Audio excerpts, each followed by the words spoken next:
नमस्कार मित्रों, देसी ट्यूशंस में आपका स्वागत है। इस वीडियो में हम सीखने वाले हैं 9th standard Maharashtra board new syllabus history का सेकेंड चैप्टर, जिसका नाम है इंडिया इवेंट्स आफ्टर 1960। इस चैप्टर में हम देखने वाले हैं कि 1960 के बाद भारत में कौन सी मुख्य घटनाएं घटी, वो हम सीखने वाले हैं। तो चलिए शुरू करते हैं। आगे बढ़ने से पहले मेरी आपसे रिक्वेस्ट है कि प्लीज़ मेरे चैनल को सब्सक्राइब कीजिए, बेल आइकन का दबाइए ताकि जब भी मैं अपना नया वीडियो अपलोड करूं तब आपको तुरंत पता चले। अगर आपको कुछ डाउट्स है तो नीचे कमेंट में पूछ सकते हैं। अगर आप मुझे कांटेक्ट करना चाहते हैं तो मेरे इंस्टाग्राम आईडी मैंने डिस्क्रिप्शन में शेयर किया है, वहाँ पर आप कांटेक्ट कर सकते हैं। अगर आप मेरे दूसरे वीडियोस देखना चाहते हैं तो मैंने उनकी भी लिंक डिस्क्रिप्शन में शेयर की है। तो चलिए शुरू करते हैं। India became independent in 1947 CE। देखिए, आपको पता है, सभी को पता है कि भारत को अंग्रेजी शासन से 15 अगस्त 1947 में स्वतंत्रता प्राप्त हुई। India accepted the constitutional framework in 1950 and became a sovereign democratic nation. देखिए, भारत जो है, हमारी कॉन्स्टिट्यूशन कब लागू हुई तो आपको पता है 26 जनवरी 1950 से हमारी कॉन्स्टिट्यूशन लागू हुई। हमारी कॉन्स्टिट्यूशन लिखकर पूरी कब हुई थी तो 26 नवंबर 1949 को हमारी कॉन्स्टिट्यूशन पूरी हो गई लिखकर। उस दिन को कॉन्स्टिट्यूशन डे के तौर पर मनाया जाता है। और 26 जनवरी 1950 को हमारे देश में कॉन्स्टिट्यूशन लागू हो गई, कॉन्स्टिट्यूशन का शासन शुरू हुआ। And became a sovereign democratic nation. तो तब से जो है हमारा देश एक सोवेरियन यानी स्वयं प्रभु, पूर्णतः स्वतंत्र देश, जिस पर कोई भी बाहरी व्यक्ति राज नहीं करती, जिसका राष्ट्र प्रमुख एक भारतीय है, ऐसा देश हुआ, उसे बोलते हैं सोवेरियन। तो 26 जनवरी 1950 तक जो है हमारा राष्ट्र प्रमुख जो है, जो वो ब्रिटिश किंग ही था, ब्रिटिश किंग या क्वीन जो भी है। बाद में 26 जनवरी 1950 से हमारे कॉन्स्टिट्यूशन लागू होने के बाद हमारे राष्ट्रपति ही हमारे राष्ट्र प्रमुख हुए। तो हमारा सोवेरियन होने का दिन है 26 जनवरी 1950। और डेमोक्रेटिक भी हुए हम, क्योंकि हमारे देश में कॉन्स्टिट्यूशन लागू हो गई और हमारे देश में elected prime minister, elected president वगैरह शुरू होने लगे। इसके कारण डेमोक्रेटिक है, लोकतांत्रिक। The Indian society is multicultural and people of various languages, religions, ethnicities and castes live together। देखिए, भारत में बहुत सांस्कृतिक विविधता है, कई सारे संस्कृतियों के लोग एक साथ मिलजुल कर रहते हैं, कई सारी भाषा बोलने वाले, कई सारे धर्मों के, कई सारे संप्रदाय के, कई सारे अलग अलग जातियों वाले और कई सारे परंपराओं को फॉलो करने वाले लोग एक साथ मिलजुल कर हजारों वर्षों से रहते आए हैं। हालांकि स्वतंत्रता मिलने के बाद जो पॉलिटिशियंस है उन्होंने काफ़ी हमारे जातियों के बीच में झगड़े लगवाने की कोशिश की, लेकिन फिर भी हम मिलजुल कर रहते हैं। During the initial period after independence, India needed to solve different issues of economic, political and social development. देखिए, ब्रिटिशों ने हमें इतना लूटा था, इतना गरीब किया था और हमारी इतनी बदतर हालत की थी हमारे देश की कि हमारे सामने बहुत सी समस्याएं थी, जैसे इकोनॉमिक यानी आर्थिक समस्याएं थी, बहुत गरीबी थी हमारे देश में, पॉलिटिकल यानी एक स्थिर लोकतांत्रिक देश बनाना हमारे सामने एक चैलेंज था, यानी स्टेबल डेमोक्रेसी बनाना हमारे सामने एक चैलेंज था, और सोशल डेवलपमेंट, सामाजिक विकास भी करना था, जैसे लिटरेसी बढ़ानी थी। हमारे स्वतंत्रता जब मिली तब हमारे देश में सिर्फ 16% लिटरेसी थी, बाद में अभी बढ़कर 74 तक हुई है, 74%। गरीबी भी बहुत काफ़ी थी, तो इसके कारण सामाजिक विकास भी करना था। The establishment of the Planning Commission and emphasis on industrialization was a means to achieve economic development and to eliminate poverty in India। देखिए, प्लानिंग कमीशन जो है बनाया गया ताकि हर 5 साल की प्लानिंग की जाए भारत में, भारत सरकार द्वारा, और उस पर नियोजन, प्लानिंग करके उस पर लागू किया जाए, तो जिससे हम आर्थिक विकास कर सके और गरीबी कम कर सके। Successful conduct of elections and faith in democratic traditions made it possible for us to achieve political stability. देखिए हमने कंटिन्यूसली इलेक्शंस लेते गए, एक के बाद एक रेगुलरली, उसके बाद इसके कारण जो है हमारे देश में लोगों का विश्वास लोकतंत्र पर बढ़ता गया, ठीक है, और इसके कारण हमारे देश में राजकीय स्थिरता आ गई, यानी पॉलिटिकल सिस्टम जो है वो स्टेबल रही हमारे देश में.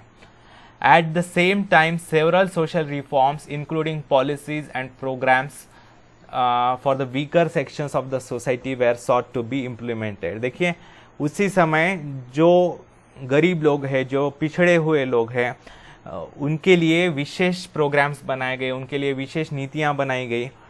तो समाज में उनको बराबरी का अधिकार देने के लिए कई सारी विशेष नीतियां बनाई गई. The 1960s. In the decade of the 1960s, several events occurred which had a huge impact on the political situation in India. देखिए 1960 के दशक में, यानी 1960 से लेकर 1970 तक, तो इस दशक में, इस डिकेड में कई सारी महत्वपूर्ण घटनाएं घटी हमारे देश में. The regions of Goa, Diu and Daman were freed from Portuguese rule and became parts of the Indian Federation. देखिए भारत को तो स्वतंत्रता मिली थी 1947 में, लेकिन जो गोवा, दीव और दमन है, जो गोवा राज्य है हमारा सबसे छोटा, और दीव दमन जो है यूनियन टेरिटरी है, तो ये जो थे हमें ब्रिटिशों से स्वतंत्रता मिलने के बाद भी ये जो रीजन्स है वो पोर्तुगीज कॉलोनीज थी, पोर्तुगीज के कब्जे में थी. तो जो है 1960s में इनको भी स्वतंत्रता दिलाई गई. The tensions between India and China on the northern border, which had been rising since 1950, culminated in the war of 1962 between two countries. देखिए पहले जो है हमारे देश में भारत और चाइना की बॉर्डर नहीं लगती थी एक दूसरे के साथ, बीच में एक तिब्बत नाम का स्वतंत्र देश होता था. देखिए ये है भारत और ये है चीन, तो यहाँ से लेकर यहाँ तक ये तिब्बत नाम का रीजन है जो 1950s से पहले एक स्वतंत्र देश था, लेकिन चीन ने 1949-50 में उस पर आक्रमण करके उस पर कब्जा कर लिया और तब से उसी के कब्जे में है तिब्बत. तो बाद में जो है चीन ने भारत से भी टेंशन बढ़ा लिया, भारत से भी झगड़ा करना शुरू किया और 1962 में भारत पर आक्रमण कर दिया 1962 में. तो इसके कारण भारत चीन युद्ध हुआ और उस समय के जो हमारे प्रधानमंत्री थे जवाहरलाल नेहरू, तो वो काफ़ी बेफिक्र थे, उन्होंने काफ़ी निगलेक्ट किया, इसके कारण हम वो युद्ध हार गए. तो this war was fought in the region of the McMahon line. देखिए वो जो वॉर है वो मैकमोहन लाइन यानी इस रीजन में लड़ा गया था. और उसके बाद जो है ये जो रीजन है इसका हमारे लद्दाख रीजन जो है, लद्दाख का थोड़ा सा रीजन अभी भी चीन ने कब्जा किया हुआ है. लद्दाख का थोड़ा सा रीजन अभी भी चीन के कब्जे में है हमारे उस समय के प्राइम मिनिस्टर की गलती के कारण. तो अभी हमारे जो प्राइम मिनिस्टर है मोदी, वो कह रहे हैं कि हम वो वापस ले लेंगे. तो after India became independent, prime minister Jawaharlal Nehru led the country. Bharat स्वतंत्र होने के बाद जो है प्राइम मिनिस्टर हमारे बने Jawaharlal Nehru, the architect of India's foreign policy. और उन्होंने फॉरेन मिनिस्ट्री जो है, विदेश मंत्रालय जो है अपने पास रखा और वो विदेश नीति खुद ही डिसाइड करते थे. His contribution to the social and economic development of India is significant. देखिए उन्होंने भारत के सामाजिक विकास में और आर्थिक विकास में थोड़ा बहुत कॉन्ट्रीब्यूशन किया. Jawaharlal Nehru passed away in 1964, 1964 में उनकी मृत्यु हो गई और बाद में लाल बहादुर शास्त्री हमारे प्रधानमंत्री बने. Lal Bahadur Shastri succeeded him and became the next prime minister of India. बाद में उनके बाद लाल बहादुर शास्त्री हमारे प्रधानमंत्री बने. During his tenure India and Pakistan went to war over Kashmir issue in 1965. 1965 में पाकिस्तान ने हमारे ऊपर आक्रमण कर दिया, लेकिन जो हमारे प्राइम मिनिस्टर थे लाल बहादुर शास्त्री, वो नाम के तरह ही बहुत बहादुर थे. उन्होंने पाकिस्तान पर उल्टा आक्रमण कर दिया और पाकिस्तान का कई सारा इलाका हमारे कब्जे में ले लिया. उसके बाद समझौता करने के लिए the Soviet Union try to mediate between the two countries. Soviet Union यानी उस समय का रशिया जो था, उसने दोनों के बीच में भारत और पाकिस्तान के बीच में समझौता करने की कोशिश की। लाल Bahadur Shastri gave the slogan जय जवान जय किसान। उस समय देखिए हमारे देश में किसान काफ़ी गरीब थे, वहाँ पर हमारे देश में फूड की भी शॉर्टेज हुआ करती थी, इसलिए किसानों को प्रोत्साहित करने के लिए उन्होंने जय किसान और हमारे सोल्जर्स को सपोर्ट करने के लिए जय जवान, ऐसा जय जवान जय किसान नारा दिया, which he highlighted the importance of Indian soldiers and Indian farmers. Lal Bahadur Shastri breathe his last at Tashkent in 1966। तो 1966 में जो है जब सोवियत यूनियन में ताशकंद नाम का शहर है, उसमें जो है भारत और पाकिस्तान के बीच में शांति समझौता करने के लिए वो गए थे ताशकंद नाम के शहर में, तो वहीं पर उनकी मृत्यु हो गई। कहा जाता है कि उसके पीछे बहुत बड़ी साजिश भी थी। इसके बारे में मूवी है एक ताशकंद फाइल्स नाम की, वो आप देख सकते हैं। Indira Gandhi became the prime minister of India in 1966। उसके बाद जो है इंदिरा गांधी जी हमारी प्राइम मिनिस्टर बनी भारत की। During her tenure Pakistan oppressive policies in East Pakistan resulted in a big movement there. देखिए जब पाकिस्तान बना था, यानी भारत का जब पार्टीशन हुआ था, देखिए भारत का जब पार्टीशन हुआ था तब पाकिस्तान दो टुकड़ों में था, यानी आज का जो बांग्लादेश है ये वाला, वो भी उस समय के पाकिस्तान का ही हिस्सा था। इसे बोलते थे ईस्ट पाकिस्तान, पूर्वी पाकिस्तान, और ये था वेस्ट पाकिस्तान। ठीक है, आपको मैप्स के डायरेक्शंस तो पता है, ये इधर वाली राइट वाली ईस्ट होती है, लेफ्ट वाली वेस्ट होती है, नीचे वाली साउथ होती है और ऊपर वाली नॉर्थ होती है। तो ये भी जो है आज का बांग्लादेश जो है वो उस समय 1947 से लेकर 1971 तक बांग्लादेश भी पाकिस्तान का ही हिस्सा था, तो उसे बोलते थे ईस्ट पाकिस्तान, पूर्वी पाकिस्तान, और ये था वेस्ट पाकिस्तान। तो जो वेस्ट पाकिस्तान था वो ईस्ट पाकिस्तान पर काफी अत्याचार कर रहा था, उसके कारण वहां के लोग खुश नहीं थे। तो this movement was led by Sheikh Mujibur Rahman and his organisation. तो जो ईस्ट पाकिस्तान यानी आज के बांग्लादेश में जो मूवमेंट चल रही थी वेस्ट पाकिस्तान के खिलाफ, जो गुस्सा था लोगों के बीच में, वो जो है उसके जो प्रमुख थे, उस मूवमेंट, उस आंदोलन के प्रमुख जो चला रहे थे, उनका नाम था शेख मुजीबुर रहमान और उनकी ऑर्गेनाइजेशन का नाम था Mukti Bahini. This crisis in East Pakistan affected India as well because millions of refugees came to India. देखिए जब 1970s में क्या हुआ कि यहाँ पर पाकिस्तान ने ईस्ट पाकिस्तान पर, वेस्ट पाकिस्तान ने ईस्ट पाकिस्तान में मिलिट्री भेज दी और वहाँ के लोगों को बहुत ज़्यादा मारना काटना शुरू कर दिया। उन्होंने 6 महीने के भीतर ही 30 लाख बंगालियों को मार दिया।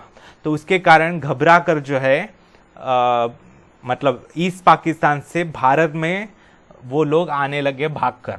तो इसके कारण हमारे देश पर बहुत ज़्यादा मतलब दबाव बढ़ने लगा था, क्योंकि हमारा देश भी काफ़ी गरीब था। इतने सारे लोगों को खिलाना पिलाना रहने की सुविधा करना ये हमारे देश को नहीं हो रहा था। तो इसके कारण वो लोग आ रहे थे। तो 1970s The 1971 war between India and Pakistan led to the creation of an independent country called Bangladesh. बाद में क्या हुआ कि जब उनके हाथ से कंट्रोल से, पाकिस्तान के कंट्रोल से बाहर होने लगा, तो उन्होंने गुस्से में आकर हम पर ही हमला कर दिया, इंडिया पर हमला कर दिया। और भारत ने जो है कुछ ही दिनों के भीतर उनको हरा दिया। भारत और पाकिस्तान का वॉर हुआ, उनको हरा दिया। उनके 90,000 सैनिक हमारे सामने सरेंडर कर दिया उन्होंने, और हमने उन्हें अरेस्ट कर लिया और जो है बांग्लादेश को स्वतंत्र देश बना दिया हमने।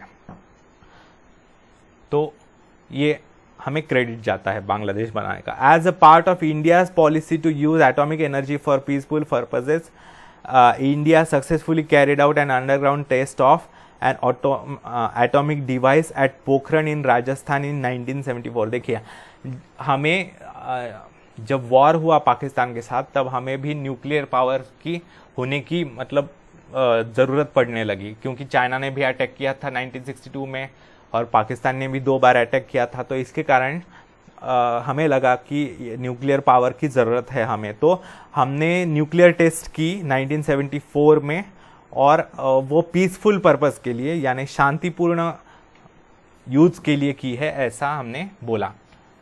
In 1975, the people of Sikkim voted for joining the Indian Republic and Sikkim became a full-fledged state in the Indian Federation। देखिए 1975 में क्या हुआ, सिक्किम नाम का 1975 तक सिक्किम जो था एक अलग देश था, वहाँ पर मोनार्की थी। मोनार्की यानी राजेशाही, राजा का रूल।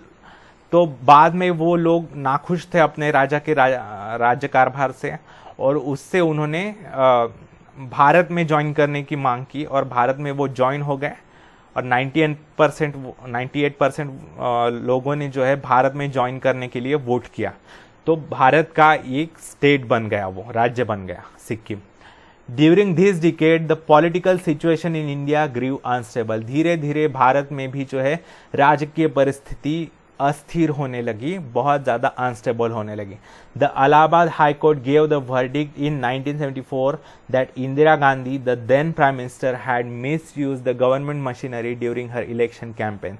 देखिए हमारे देश में ऐसा अधिनियम है, ऐसा कानून है कि अगर कोई मंत्री या जो प्रधानमंत्री या कोई भी मंत्री है, अगर उसे इलेक्शन के लिए खड़ा होना है फिर से, तो वो जो है सरकारी अधिकारियों का यूज नहीं कर सकता इलेक्शन के अपने प्रचार के लिए। तो जो है इंदिरा गांधी ने ऐसा किया था जब इलेक्शंस थे 1971-2 में, तब इंदिरा गांधी ने अपने कुछ सरकारी अधिकारियों को अपने प्रचार के लिए लगाया था। तो उसके विरोध में जो है इलाहाबाद हाई कोर्ट जो है उसने ये वर्डिक्ट दिया, ये ऑर्डर दिया कि इंदिरा गांधी ने ये गलत किया है और उनको प्राइम मिनिस्टर के पद से निकाल देना चाहिए और उन्हें रिजाइन कर देना चाहिए। The then prime minister had misused the government machinery during her election campaign. It led to nationwide strikes and protest. तो इसके कारण उनको पद से मतलब रिजाइन करवाने के लिए पूरे देश भर में आंदोलन होने लगा, पूरे देश में जो है हड़तालें चलने लगी। ड्यूरिंग दिस पीरियड उन पर दबाव बढ़ने लगा पद से त्यागपत्र यानी इस्तीफा देने के लिए, रेसिग्नेशन देने के लिए। During this period the situation became more complicated due to the movement led by Jayaprakash Narayanan. तो ये जो आंदोलन था उसकी लीडरशिप जो है जयप्रकाश नारायणन इन्होंने ली। उनके लीडरशिप के अंडर जो है ये आंदोलन और भी उग्र होता गया।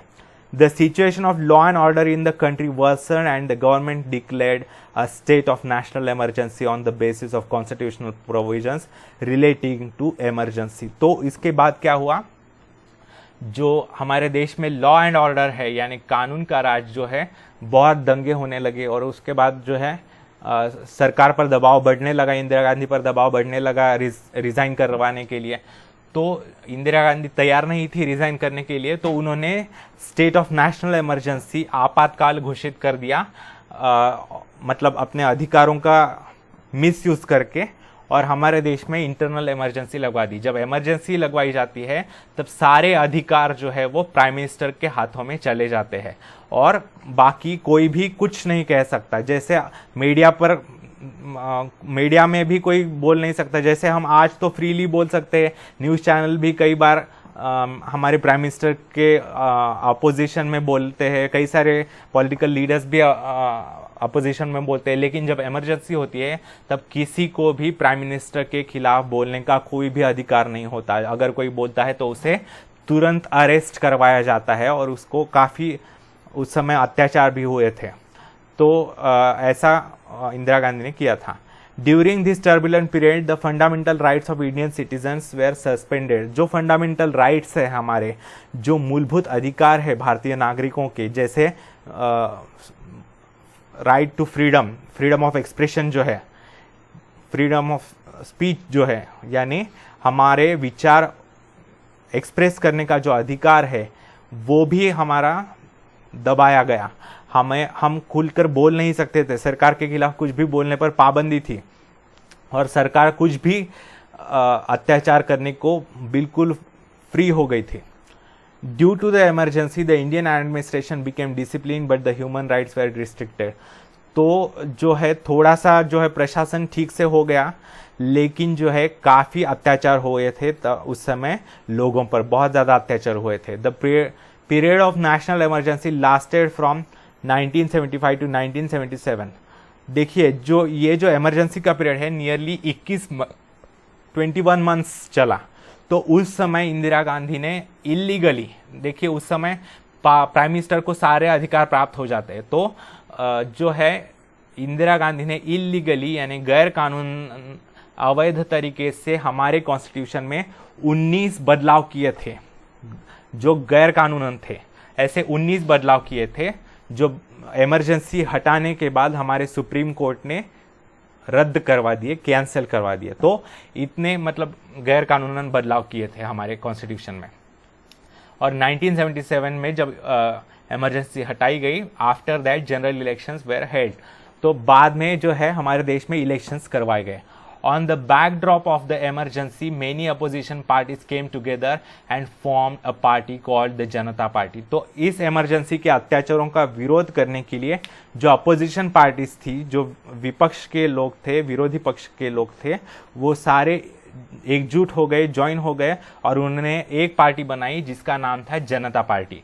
The Congress party led by Indira Gandhi was roundly defeated by this newly form Janata party. और लोगों के बीच में गुस्सा बहुत ज़्यादा था इंदिरा गांधी के खिलाफ, तो इसके कारण इंदिरा गांधी हार गई इलेक्शंस और जनता पार्टी की सरकार जो है शासन स्थापित हो गई। और Morarji Desai became the prime minister, but under his leadership the Janata Party government couldn't last long due to internal differences. देखिए मोरारजी देसाई जो है प्राइम मिनिस्टर बने उसके बाद, और लेकिन जो है जनता पार्टी में आपस में ही काफ़ी झगड़े लगने लगे थे और उसके कारण वो सरकार ज़्यादा टिक नहीं पाई, वो सरकार गिर गई और बाद में दूसरी सरकार बन गई और उसके प्राइम मिनिस्टर चरण Singh succeeded him, but even his government was a short lived one. बाद में चौधरी चरण सिंह जी की सरकार आई, लेकिन वो भी ज़्यादा टिक नहीं पाई और फिर से इलेक्शंस हो गए। Elections were conducted once again in 1980 and the Congress party under the leadership of Indira Gandhi came to power again. बाद में 1980 में फिर से चुनाव करवाए गए और कांग्रेस पार्टी फिर से सत्ता में आ गई, इंदिरा गांधी फिर से प्रधानमंत्री बन गई। The 1980s, during this decade the Indian political system face many new challenges. 1980 के दशक में जो है भारत के सामने और नए चैलेंजेस आ गए और नए ये मतलब चुनौतियां आ गई। The Sikhs in Punjab demanded an independent state of Khalistan and began a movement which went on to become violent and destructive। देखिए कुछ लोग जो थे पंजाब के, उन्होंने अलग सा देश बनाने की मांग की, यानी आज का जो हमारा पंजाब है उसको अलग देश बनवाने की मांग की। उसका नाम रखा गया खालिस्तान और उनको पाकिस्तान का भी सपोर्ट था हमारे देश के टुकड़े करने के लिए। पाकिस्तान क्योंकि काफ़ी बदले की आग में झुलस रहा था, हमने बांग्लादेश बनाया था उनको तोड़कर, इसके कारण वो भी हमारे देश को तोड़ना चाहते थे। तो हमारे देश में पंजाब के लोगों को भड़काकर कुछ लोगों को उन्होंने खालिस्तान ये नया देश बनाने के लिए प्रोत्साहित किया। और एक्चुअली शुरुआत में तो इंदिरा गांधी का ही सपोर्ट था इन लोगों को, खालिस्तानवादियों को। बाद में वो सिर के ऊपर होने के बाद उन्होंने उसको अपोज करना शुरू कर दिया। बिकेम वायलेंट एंड डिस्ट्रक्टिव, और धीरे धीरे वो भी काफ़ी वायलेंट होने लगा। उसकी मांग के लिए, स्वतंत्र देश की मांग के लिए भी काफ़ी हिंसा होने लगी वहाँ पर। Pakistan had lent its support to this movement, Pakistan ने उनको सपोर्ट किया था। The Indian army was sent in to the Golden Temple at Amritsar, a holy shrine of Sikhs, in 1984 to evict the terrorist who had allegedly taken shelter there. तो देखिए कई सारे terrorist, Amritsar में जो गोल्डन टेम्पल है, स्वर्ण मंदिर जो है, जो सिख धर्मियों की हम सब की जो है वो काफ़ी पवित्र मंदिर है, वो गुरुद्वारा है। तो वहाँ पर जो है कुछ टेररिस्ट छुपे हुए थे, तो उनको मारने के लिए जो है इंडियन आर्मी को इंदिरा गांधी ने भेज दिया उस गुरुद्वारे में। One of the Sikh bodyguards in Indira Gandhi personal security assassinated her. तो इसके कारण जो है हमारे देश के जो सिख बंधु हैं उनकी भावनाओं को काफ़ी ठेस पहुंची। वो काफ़ी गुस्सा थे कि वहाँ पर जो है गुरुद्वारे में हिंसा करवाई गई हमारे प्राइम मिनिस्टर द्वारा। इसके कारण जो है जो उनके सिक्योरिटी गार्ड थे, एक इंदिरा गांधी के एक सिख गार्ड थे, तो उन्होंने ही उनकी गुस्से में आकर हत्या कर दी। तो उसके बाद, उनकी हत्या के बाद पूरे देश में जो है कांग्रेस के लोगों ने सिखों के खिलाफ दंगे भड़कवाए थे और बहुत से नियरली 25,000 सिखों की जान ली गई थी उस दंगों के दौरान। During this period, an organization called United Liberation Front of Assam (ULFA) carried on a major movement in Northeast India.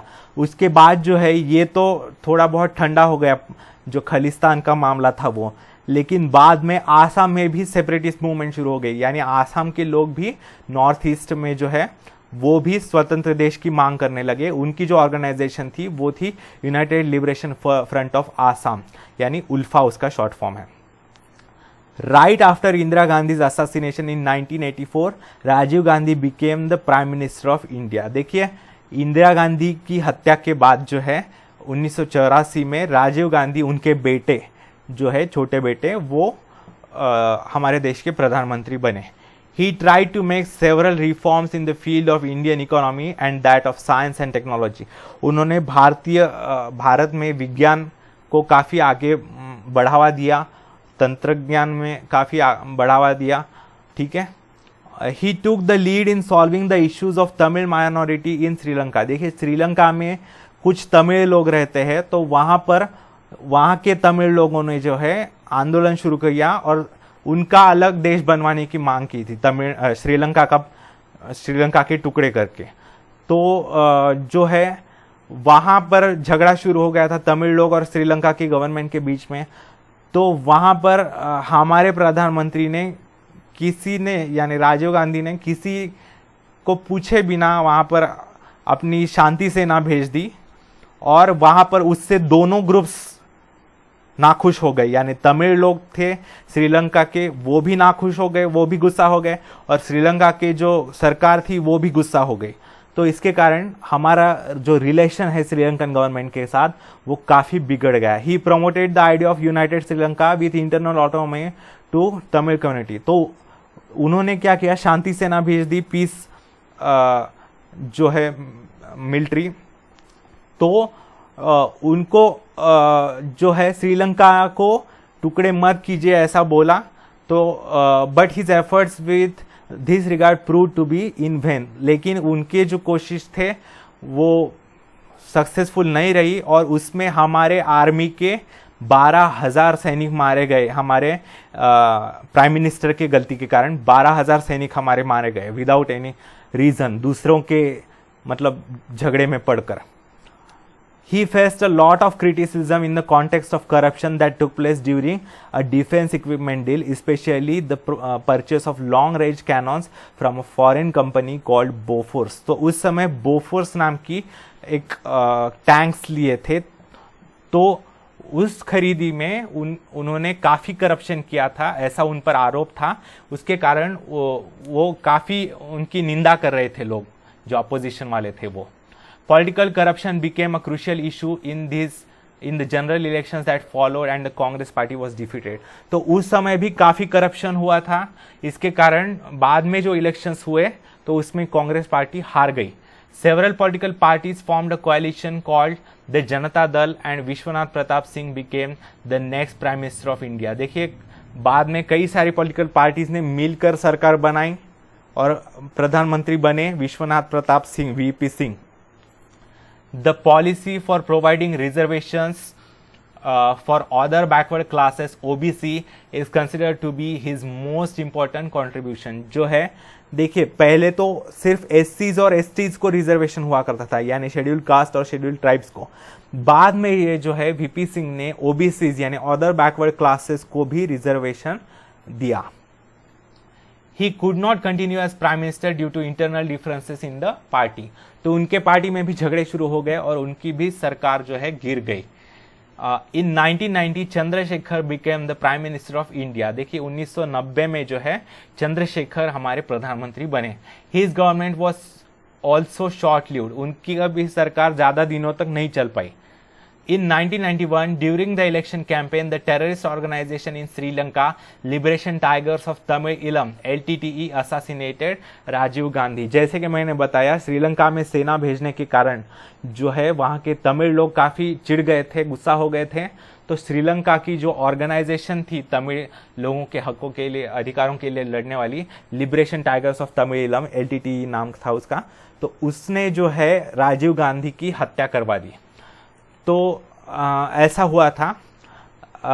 Towards the end of the decade of 1980s the unrest in Jammu and Kashmir had begin.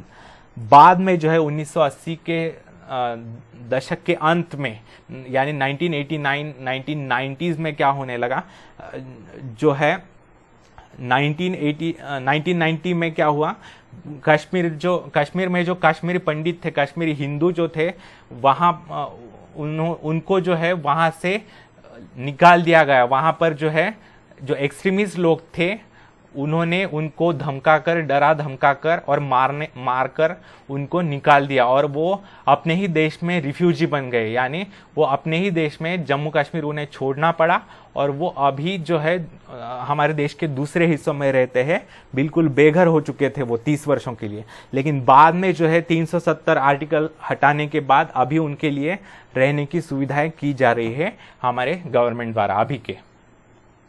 The terrorist activities there forced the Kashmiri Pandits to leave the valley। तो कश्मीरी पंडित जो थे, कश्मीरी हिंदू जो थे, उनको वहां के लोगों ने धमकाया और वहां से रहने के मतलब उनको निकाल दिया मारकर।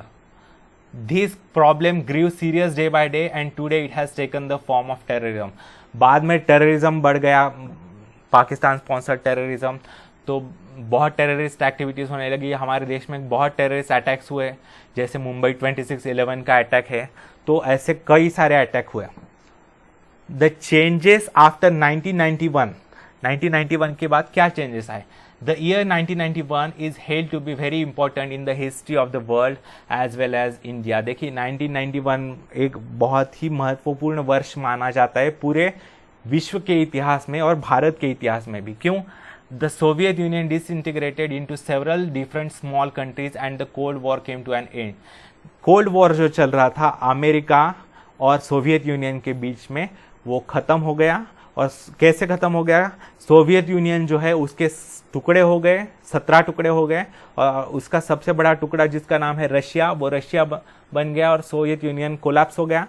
और उसके बाद जो है उन कोल्ड वॉर ख़त्म हो गया। बाद में in India the government under the leadership of prime minister PV Narasimha Rao initiated many changes in the Indian economy. बाद में जो है उस समय हमारे प्रधानमंत्री पीवी नरसिंह राव थे, तो उनके लीडरशिप के अंडर जो है भारतीय अर्थव्यवस्था में कई सारी सुधारणाएं की गई, क्योंकि हम उस समय काफ़ी मतलब कंगाल हो गए थे हमारी इकोनॉमी, तो उसको बेहतर करवाने के लिए उन्होंने काफ़ी सुधारणाएं की थी। During this period, the Ram Janmabhoomi and Babri Mosque issue at Ayodhya came to the forefront। तो उस समय ये मांग उठने लगी कि अयोध्या में राम जन्मभूमि जहाँ पर है, यानी राम जी का जन्म यहाँ जहाँ पर हुआ है, वहाँ पर मंदिर जो गिराया गया था वो फिर से बनाया जाना चाहिए, ऐसी मांग होने लगी। In the elections conducted between 1996 and 1999 no political party got a clear majority in the Lok Sabha। तो हमारा लोकसभा में 96 से लेकर 99 में जो इलेक्शन हुए उसमें किसी भी पॉलिटिकल पार्टी को क्लियर मेजोरिटी नहीं मिली। This resulted in 3 governments in a short span of time। तो इन 3 सालों में ही 3 बार सरकार बदली गई, क्योंकि स्थिर सरकार नहीं थी। Those led by Prime Ministers Atal Bihari Vajpayee, HD Devegowda and Indra Kumar Gujral were amongst them। तो 3 प्रधानमंत्री 3 सालों में हुए, इतनी बार सरकार बदल गई। वो कौन कौन थे? अटल बिहारी वाजपेयी, HD देवेगौड़ा और Indra Kumar Gujral. Finally in 1999 the national democratic alliance came to power under the flag of Bharatiya Janata party and Atal Bihari Vajpayee became India's prime minister. तो बाद में जो है 1999 में एनडीए नेशनल डेमोक्रेटिक अलायंस, यानी अभी जो सत्ता में है मोदी गवर्नमेंट जो है वो एनडीए का ही है, नेशनल डेमोक्रेटिक अलायंस का। तो वही जो थी वो उस समय सत्ता में आई थी और उस समय प्राइम मिनिस्टर बने थे हमारे Atal Bihari Vajpayee. Atal Bihari Vajpayee try to establish a dialogue with Pakistan but was not successful. उन्होंने भी काफ़ी कोशिश की पाकिस्तान के साथ अच्छे रिलेशंस करवाने के लिए, लेकिन वो सक्सेसफुल नहीं रहे, क्योंकि पाकिस्तान जो है वो कभी बाज नहीं आता। हम कितनी भी बार दोस्ती का हाथ बढ़ाए वो हमेशा हम पर हमला करते हैं। India conducted a number of nuclear test in 1998 and declared herself as an atomic power. तो 1998 में भारत ने न्यूक्लियर पावर बनने का डिसाइड किया अंडर द लीडरशिप ऑफ अटल बिहारी वाजपेयी, और हमने न्यूक्लियर टेस्ट करवाए और हम न्यूक्लियर पावर बन गए, यानी हमारे पास भी न्यूक्लियर बॉम्ब आ गए। तो ये काफ़ी महत्वपूर्ण था निर्णय, जो पहले की सरकार घबराती थी करने के लिए, क्योंकि काफ़ी इंटरनेशनल दबाव आता है जब कोई न्यूक्लियर टेस्ट करवाता है कोई देश। तब In 1999 there was another war between India and Pakistan in Kargil region over the Kashmir issue। देखिए बाद में कारगिल का युद्ध हुआ 99 में भारत और पाकिस्तान के बीच में, वो भी हम जीत गए। India defeated Pakistan in this war as well. जैसे कि पाकिस्तान की आदत है हारने की, वही उन्होंने आदत निभाई और हम जीत गए। Indian economy, right from independence the modernisation of economy, economic self-sufficiency and social justice have been the characteristics of Indian economy। देखिए शुरुआत से ही, जब से हम स्वतंत्र हुए हैं तब हमारे देश के अर्थव्यवस्था को मॉडर्न करना, आधुनिक करवाना, आर्थिक दृष्टया हम पूर्णतः स्वतंत्र होना, यानी हम इकोनॉमिकली इंडिपेंडेंट होना और सामाजिक न्याय प्रस्थापित करना, किसी के साथ अन्याय न होने देना, ये हमारी भूमिका रही है। India wanted to acquire modernity and self reliance by establishing industries.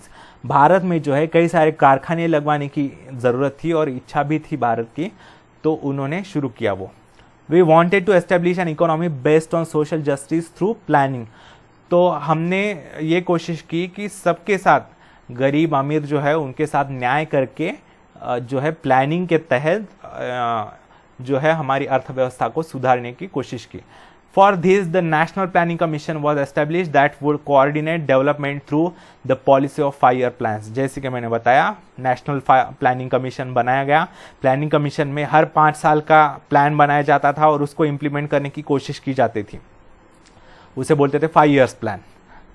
The Narasimha Rao government started economic reforms from 1991। तो नरसिंह राव प्रधानमंत्री जी के अंडर जो है आर्थिक सुधारणाएं करने की शुरुआत की गई।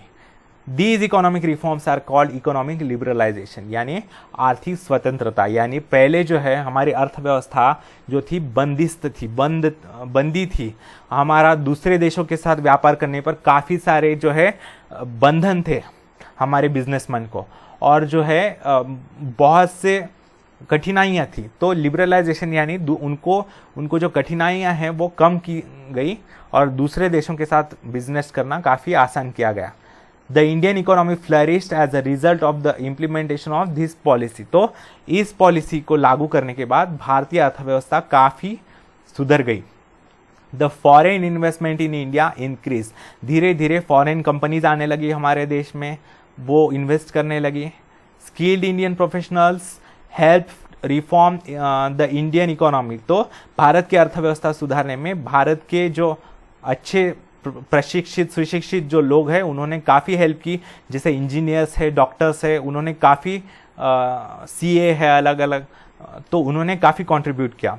The field of information technology open several avenues of employment in the country. तो धीरे धीरे आईटी का सेक्टर भी डेवलप होते गया और आज ऐसा समय है कि आईटी में हम दुनिया में नंबर 1 है। तो आईटी इंजीनियर्स भी हमारे यहाँ सबसे ज़्यादा बनते हैं, ठीक है। The changes after 1991 are also described as globalisation. इसे बोलते हैं वैश्विकीकरण, यानी हमारी जो क्लोज्ड इकोनॉमी थी उसको दुनिया के साथ जोड़ा गया, उसे बोलते हैं globalisation. Science and technology, 2 major events must be mention while describing India's efforts towards self Reliance.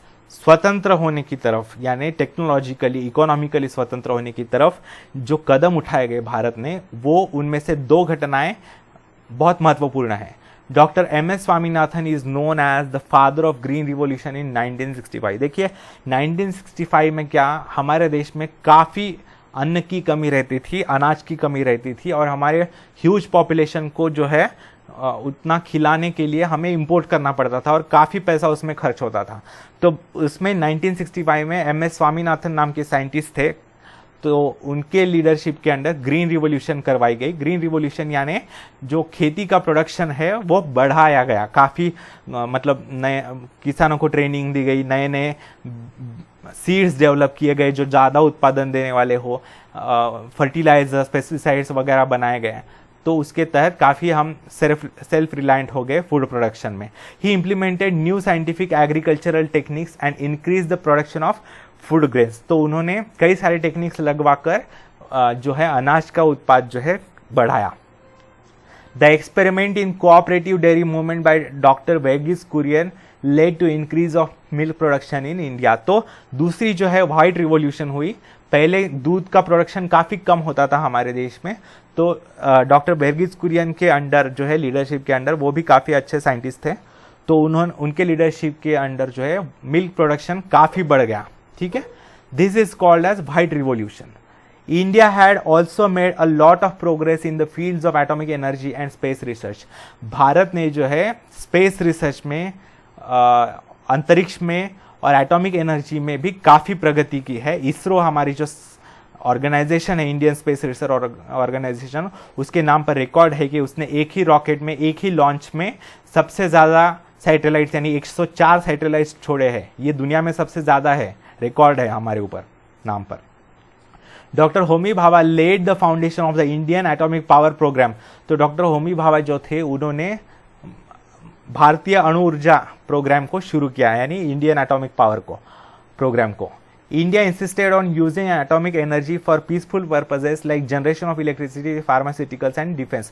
तो भारत ने हमेशा ही एटॉमिक एनर्जी जो है वो शांतिपूर्ण तरीके से यूज़ करने का डिसाइड किया है, कोशिश की है, यानी जैसे इलेक्ट्रिसिटी प्रोड्यूस करना, औषधियों में यूज़ करना या डिफेंस में।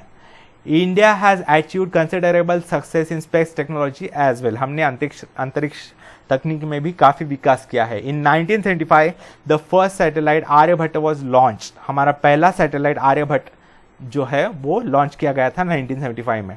Today India has a successful space programme and many satellites have been launch under this programme. हमारा जो है स्पेस प्रोग्राम बहुत ही यशस्वी है और हमने कई सारे सैटेलाइट्स छोड़े हैं। India has also made considerable advancement in the telecom sector. हमने टेलीकॉम सेक्टर में भी काफ़ी प्रगति की है। हमारे देश में चाइना के बाद सबसे ज़्यादा मोबाइल यूजर्स है और हमारे देश में सबसे सस्ता इंटरनेट चार्जेस है, सबसे कम इंटरनेट जो डेटा चार्जेस है और सबसे कम कॉल चार्जेस है हमारे देश में, सस्ते, यानी सबको तो हासिल है ही और सबसे सस्ते रेट में है। ये बहुत बड़ी बात है। Changes in social field during this period there were several major changes in the social field in India. इस सभी दौरान क्या हुआ, भारत के सामाजिक व्यवस्था में भी काफ़ी बदलाव हुए। Some of the changes are related with the issue of empowerment of women and others are related with the policies regarding the upliftment of the deprived sections of the society। तो देखिए महिलाओं का सशक्तिकरण किया गया, महिलाओं को कई सारे अधिकार दिए गए और जो पिछड़े हुए लोग थे, जो वंचित लोग थे, उनको भी काफ़ी अधिकार दिए गए। To promote the all-round development of women and children, a separate Department of Women and Child Development was created in 1985 under the Ministry of Human Resource Development। तो जो हमारा मंत्रालय था ह्यूमन रिसोर्स डेवलपमेंट का, उसके अंडर महिला और बाल विकास का भी अलग सा डिपार्टमेंट बनाया गया, ठीक है, महिलाओं के लिए और बच्चों के लिए। Some laws were made to ensure social justice to women and to help the implementation of various schemes in this direction। तो महिलाओं के अधिकारों की रक्षा के लिए, उनको न्याय देने के लिए बहुत से कानून बनाए गए, बहुत से अधिनियम बनाए गए। They include the Prohibition of Dowry Act, Equal Remuneration Act। इसमें कौन से अधिनियम आते हैं मुख्यतः, तो जो दहेज प्रथा है उस पर बंदी करने वाला जो कानून है वो बनाया गया। इक्वल रिम्यूनरेशन यानी पहले महिलाओं को कम सैलरी दी जाती थी, तो दोनों को, पुरुष और महिलाएं दोनों को बराबर सैलरी देने का कानून बनाया गया। Amendment seats were reserve for as per the 73rd and 74th constitution amendments, seats were reserved for women in the local self government bodies। यानी जो लोकल गवर्नमेंट बॉडीज है जैसे महानगर पालिका, ग्राम पंचायत, पंचायत समिति, इसमें जो है महिलाओं के लिए आरक्षण रखा गया। According to the makers of the Indian Constitution, some constituents of the Indian society were deprived of dignity and equal opportunities due to caste system। तो कुछ लोगों को हमारे देश में जो है जाति व्यवस्था के कारण जो है उनके आत्मसम्मान के साथ कॉम्प्रोमाइज किया गया था। The Kaka Saheb Kalelkar commission was set up in 1953 to make recommendations so as to improve their condition. तो ये जो पिछड़े हुए लोग थे, जो वंचित लोग थे, उनकी अवस्था ठीक करने के लिए जो है काका साहेब कालेलकर कमीशन की स्थापना की गई 1953 में। In 1978, a commission was constituted under the chairmanship of B.P. Mandal to study the issue of the backward classes। तो B.P. मंडल के अंडर 1978 में और एक कमीशन बनाया गया जो पिछड़े हुए वर्ग के लोग थे उनके समस्याओं को जानने के लिए। The policy of reservation was adapted in order to strengthen the representation of backward sections in the various services and institutions. तो जो भी सरकारी संस्थाएं हैं, यानी नौकरी, सरकारी नौकरियां हो या जो एजुकेशन इंस्टीट्यूट्स है, शैक्षणिक संस्थाएं, वहां पर जो है जो पिछड़े हुए वर्ग के लोग हैं उनके लिए आरक्षण रखा गया। The government passed the Prevention of Atrocities Act in 1989 to enable those belonging to the scheduled castes and tribes to live with dignity and respect, free from fear, violence and oppression of the upper classes। तो जो है पिछड़े जनजातियों के साथ जो भी भेदभाव होता था उसको रोकने के लिए 1989 में जो है प्रिवेंशन ऑफ एट्रोसिटीज का अधिनियम बनाया गया। अधिनियम यानी कानून। Globalization brought about many changes in different fields like economy, politics, science and technology and society and culture। तो ग्लोबलाइजेशन जो है, वैश्विकीकरण जो है, उसके कारण हमारे देश के संस्कृति में भी काफ़ी बदलाव होता गया, समाज में काफ़ी बदलाव होता गया, राजनैतिक तंत्र में बदलाव होता गया, वैज्ञानिक तकनीक में बदलाव होता गया, समाज में, संस्कृति में। ठीक है, we have discuss some of this changes in the above paragraphs. तो ऊपर जो है उसमें से कुछ बदलाव हमने सीखे हैं। India has emerged as an important country on the global scene in different spheres। आज जो है भारत एक उभरता हुआ सुपर पावर है, एक महाशक्ति बनकर उभर रहा है भारत। उसका भारत का महत्व भी काफ़ी बढ़ गया है वैश्विक सतह पर। India is an important member of the international organisations like G20 and BRICS, Brazil, Russia, India, China, South Africa. तो भारत महत्वपूर्ण संगठनों का सदस्य है, जैसे G20 यानी group of most powerful 20 nations in the world, BRICS यानी ये जो है इनिशियल्स, 5 देशों के इनिशियल्स से बना है। India has experienced an important revolution in the field of telecommunication and technology. तो भारत ने तो इंटरनेट फील्ड में या मोबाइल में या टेलीविज़न फील्ड में, तो इसमें हमने काफ़ी तेज़ी से विकास किया है।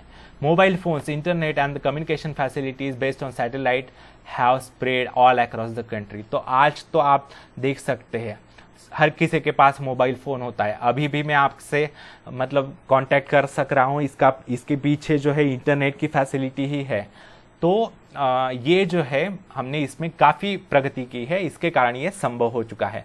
अगर आप अपने पेरेंट्स को पूछेंगे कि 10-15 साल कैसी परिस्थिति थी, तो मोबाइल फ़ोन्स वगैरह, इंटरनेट बहुत ही रेयर होते थे 15 साल पहले, 10 साल पहले, लेकिन अभी तो बहुत कॉमन हो चुके हैं। तो ये हमने काफ़ी तेज़ी से अचीव किया है। In the political field, India has demonstrated to the world how a stable democracy can function successfully। तो दुनिया में जहाँ पर कई सारी डेमोक्रेसीज फेल हो रही थी, बहुत से लोकतांत्रिक देश जो है फेल हो रहे थे, इकोनॉमिकली फेल हो रहे थे और वहाँ पर पॉलिटिकली फेल हो रहे थे, वहाँ पर मिलिट्री रूल आ रहा था, तो उसके उलट हमारे देश में डेमोक्रेसी स्टेबल रही और स्टेबल डेमोक्रेसी रहते हुए हमने काफ़ी यश हासिल किया है, संपादित किया है। All this has resulted in total transformation in the lifestyle of Indians and specially the youth. तो इसके कारण भारतीयों की जो जीवन शैली है वो काफ़ी बदल गई है, लग्जरियस लाइफ हो चुकी है आज काफ़ी, और यंगस्टर्स जो है पर्टिकुलरली वो भी काफ़ी लग्जरियस हो चुके हैं। These changes are visible from their dietary habits, clothing, language and beliefs।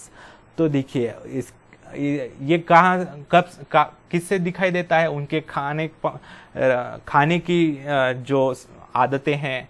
जैसे पहले जो है मैकडोनल्ड्स वगैरह बहुत कम मिलता था 10-15 साल पहले, लेकिन जो अभी इंटरनेशनल ब्रांड्स है जैसे मैकडोनल्ड्स या फिर पिज़्ज़ा हट वगैरह ऐसे काफ़ी कॉमन हो चुके हैं। इंटरनेशनल ब्रांड्स के क्लोथिंग कपड़े भी पहनना शुरू हुआ है जो पहले काफ़ी अनकॉमन था। लैंग्वेज भी बदल चुकी है, इंग्लिश शब्दों का प्रयोग काफ़ी बढ़ गया है, तो और बिलीव्स भी बदल चुके हैं। In the next chapter we are going to study some internal challenges before India. तो यहाँ पर ये चैप्टर समाप्त होता है। अगले चैप्टर में हम अगली बात सीखेंगे, यानी भारत के सामने जो आंतरिक समस्याएं हैं, जो आंतरिक चुनौतियां हैं, उसके बारे में हम पढ़ेंगे। तो ठीक है दोस्तों, यहाँ पर ये चैप्टर समाप्त होता है। अगर आपको कुछ डाउट्स हो तो नीचे कमेंट कीजिए। अगर वीडियो आपको पसंद आए तो प्लीज़ मेरे वीडियो को लाइक कीजिए, अपने दोस्तों के साथ भरपूर शेयर कीजिए। ठीक है, मेरे चैनल को सब्सक्रिप्शंस दीजिए। अगर आप मुझे कांटेक्ट करना चाहते हैं तो मैंने डिस्क्रिप्शन में इंस्टाग्राम की आईडी शेयर किया है, वहाँ पर आप मुझे कांटेक्ट कर सकते हैं। अगर आप मेरे दूसरे वीडियोस देखना चाहते हैं तो मैंने डिस्क्रिप्शन में उनकी भी लिंक्स शेयर की है, वहाँ पर आप मुझे कांटेक्ट कर सकते हैं। तो ठीक है दोस्तों, धन्यवाद। आपका दिन शुभ जाए।